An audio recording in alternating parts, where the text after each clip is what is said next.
अहिल्यानगर महापालिका निवडणूक प्रक्रिया न्यायालयात जाणार अशी चर्चा आहे। महापालिका निवडणूक अंतिम प्रभाग रचना जाहीर नाहीच, इच्छुक उमेदवारांचा हिरमोड झालेला आहे। मतदारांमध्ये संभ्रम निर्माण झालाय। अंतिम प्रभाग रचना जाहीर करण्याची मुदत 13 ऑक्टोबरला होती।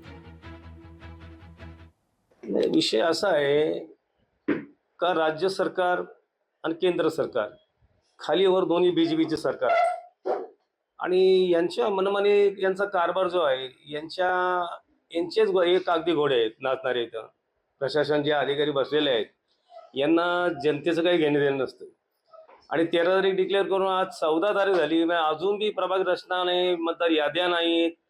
मुळात हे महाराष्ट्रातच इलेक्शन घ्यायलाच घाबरतात। महापालिकेचं इलेक्शन बी लांब नेऊन टाकण्याचा प्रयत्न करणार आहेत, तर त्यांना ती भीती वाटते। महानगरपालिका म्हणजे मी आत्ताच सांगितलं की अंधेर नगरी चौपट राजा, टके की भाजी टके में खाजा, म्हणजे सगळं अंध कारभार चालू आहे, बोगस कारभार चालू आहे, अधिकारी बोगस आहे।